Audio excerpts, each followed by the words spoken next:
Hey, this is Scott with Shofar Outreach, and today I want to tell you about two very unique individuals, Keith Green and Randy Rhoads. What on earth do they have in common?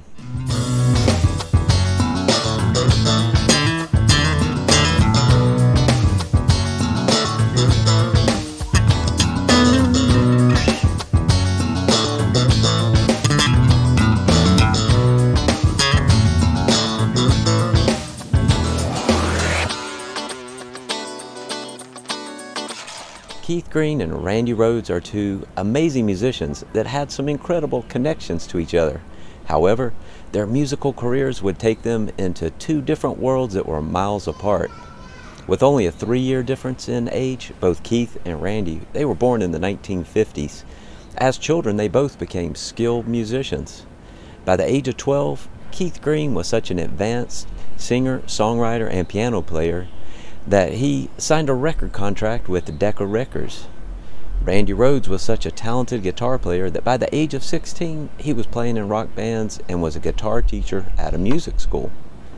By the mid-1970s, both Keith and Randy were residing and playing music venues in the Los Angeles area and on their way to becoming celebrities.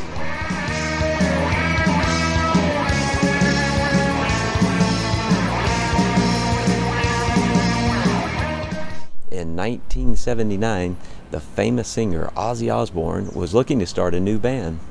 Randy had been playing in a band called Quiet Riot, who were popular in Los Angeles, but had yet to receive national attention. Randy auditions for Ozzy and is hired on the spot. They go on to record Crazy Train, Flying High Again, as well as many other hit songs. Randy's career skyrockets as he's quickly recognized as one of the greatest heavy metal guitarists of all time.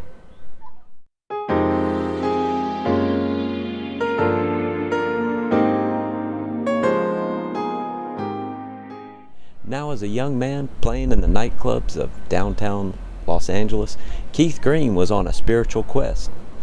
Both Keith and his wife were Jewish, and after a short time of searching, they both recognized and accepted Jesus as their Messiah. Keith's life was radically changed as he now wrote songs for Jesus and devoted his life to following the Bible. In 1976, Keith signs a recording contract with Sparrow Records and quickly becomes one of the most famous Christian recording artists of the time. Larry, further to what you said a moment ago, Randall Rhoads, lead guitarist for Ozzy Osbourne's band, has been killed in a fiery plane crash in Leesburg, Florida. Which brings us to 1982. By 1982, both Keith and Randy were well-known artists in their respected fields.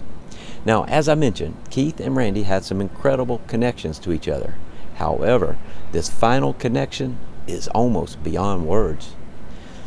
In 1982, on March 19th, while on tour with Ozzy, Randy Rhoads goes for a joyride in a Beechcraft F-35 airplane. The pilot recklessly buzzes Ozzy's parked tour bus. The plane's wing clips the bus, sending the plane crashing into a nearby house, instantly killing all on board, including Randy. Just 4 months later, on July 28th of 1982, Keith Green, along with 2 of his children and 9 other people, go for a joyride in a Cessna 414. Tragedy strikes as the plane crashes upon takeoff into a nearby tree line, instantly killing all on board. To this very day, Keith and Randy inspire and influence people from around the world. But what can we learn from these two unique individuals? Well, whether we're famous or not, we all have an influence on other people. Whether we're known by many or not, only God knows how much time we have left on this earth. You see, we all play a role in leading people to Jesus. Keith Green's tombstone reads, "Gone to be with Jesus." The death, burial, and resurrection of Jesus has made a way for all who believe in Him to have a life full of purpose with the promise of everlasting life. Those who put their faith and trust in Jesus will have an influence on others that echoes into eternity. You see, we all play a part in leading people to Jesus. 1 Corinthians 3, 6 through 8 says, I planted, Apollos watered, but God gave the increase. So then neither he who plants is anything, nor he who waters, but God who gives the increase. He who plants and he who waters is one, and each one will receive his own reward according to his own labor. You see, we all play a role in helping people believe in Jesus. Hey, I encourage you, pray to God about how you can use your gifts and talents to have an influence on others for Jesus. Hey, thanks for watching, and until next time, hold fast.